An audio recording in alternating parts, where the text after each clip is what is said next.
नमस्कार, मी सौरभ नाईक. आपण पाहताय एनडीटीव्ही मराठीचं विशेष बातमीपत्र महाराष्ट्रनामा.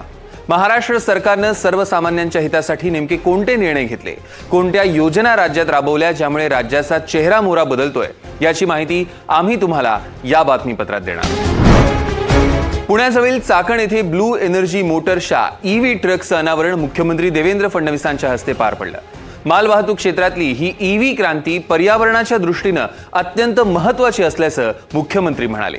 सार्वजनिक वाहतुकीनंतर सर्वाधिक कार्बन उत्सर्जन मालवाहतूक करणाऱ्या ट्रक्समुळे होते, ते या इलेक्ट्रिक वाहनांमुळे लक्षणीयरित्या कमी होईल आणि ब्लू एनर्जी मोटर्सनं कार्गो वाहतुकीसाठी made in India EV trucks विकसित करून एक नवा मानक स्थापित केलाय. मुख्यमंत्र्यांनी याला माल वाहतुकीतील टेस्ला मुव्हमेंट असं संबोधलं. It is the Tesla movement in mobility of cargo. Electric ट्रकसाठी तयार केलेल्या बॅटरीज त्वरित बदलण्याचं तंत्रज्ञान हे ईव्ही क्षेत्रातील एक मोठी क्रांती ठरणार आहे. राज्य सरकार मुंबई पुणे इलेक्ट्रिक कॉरिडॉरसाठी ब्लू एनर्जी मोटर्स सोबत काम करणार आहे. तसंच 2035 पर्यंत 75 ते 80% ऊर्जेचा वापर नवीकरणीय ऊर्जा स्रोताद्वारे करण्याचं लक्ष्य असल्याचं मुख्यमंत्री फडणवीस यांनी नमूद केलं. मुख्यमंत्री देवेंद्र फडणवीसांच्या हस्ते सोलापूर येथे बहुप्रतीक्षित अशा मुंबई सोलापूर विमान सेवेचा शुभारंभ झालाय. शहराचा विकास, नवीन उद्योगांची स्थापना आणि रोजगाराच्या संधी वाढवण्यासाठी कार्यक्षम विमानतळ आणि चांगली हवाई जोडणी आवश्यक असल्याचं मुख्यमंत्री फडणवीसांनी यावेळी सांगितलं. विशेषतः निर्यात आणि जागतिक बाजारपेठेशी जोडणी साधण्यासाठी ही सेवा अत्यंत महत्त्वाची आहे. सोलापूर, पंढरपूर, तुळजापूर येथील तीर्थक्षेत्रांच्या दृष्टीनं पर्यटन वाढावं म्हणून हवाई सेवा सुरू करण्याचा निर्धार होता.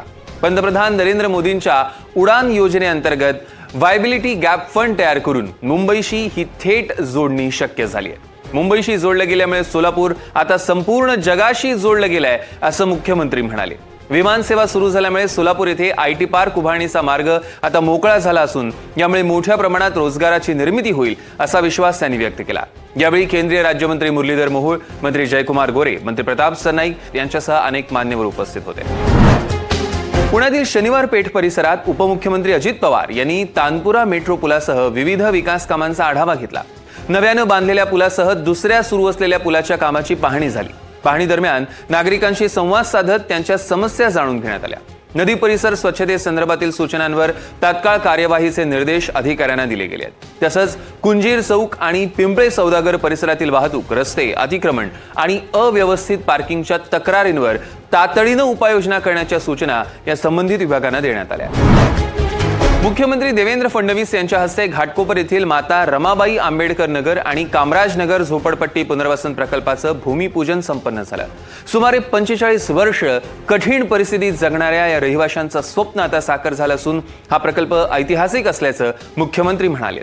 हा प्रकल्प MMRDA आणि SRA संयुक्तपणे राबवणार असून ही कामं 2 वर्षांच्या आत पूर्ण करून रहिवाशांना त्यांच्या नव्या घरात प्रवेश मिळेल अशी ग्वाही मुख्यमंत्र्यांनी दिली आहे.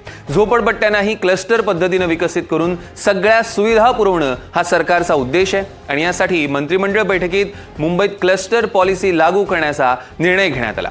धारावीसारखी जगातील सगळ्यात मोठी झोपडपट्टी पुनर्विकासाच्या मार्गावर आहे आणि पुढील 7 वर्षात 10 लाख लोकांना त्यांच्या हक्काच्या घरात नेण्याचे लक्ष्य आहे. धारावीतील कारागिरांसाठी कारखाने उपलब्ध करून सुमारे 2 लाख लोकांना रोजगारही मिळणार आहे. विकासामुळे रोजगार निर्माण होतो, सामान्य माणसाच्या आयुष्यात बदल घडतो आणि ते बदल घडवण्याचं काम सरकार करत आहे असा विश्वास मुख्यमंत्री देवेंद्र फडणवीस यांनी व्यक्त केला. विकासानं लोकांच्या हाताला काम मिळतं, घर मिळालं तर त्या ठिकाणी सामान्य माणसाच्या जीवनात परिवर्तन होतं आणि ते करण्याचं काम या महाराष्ट्राचं आमचं सरकार, तुम्ही जी निवडून दिलेली ही त्रिमूर्ती आहे, आम्ही तिघं आणि आमचे सहकारी या ठिकाणी हे काम करतो.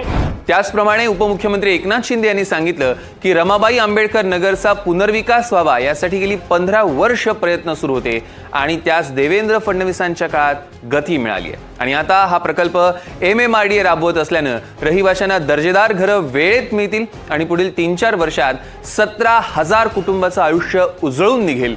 तसंच या क्लस्टर पुनर्विकास योजनेतनं माता रमाबाई आंबेडकर यांचं स्मारकही उभारलं जाईल अशी घोषणाही त्यांनी केली. तर हा होता या आठवड्याच्या महत्त्वाच्या बातम्यांचा आढावा. पुन्हा भेटूयात पुढच्या आठवड्यात. तोवर नमस्कार.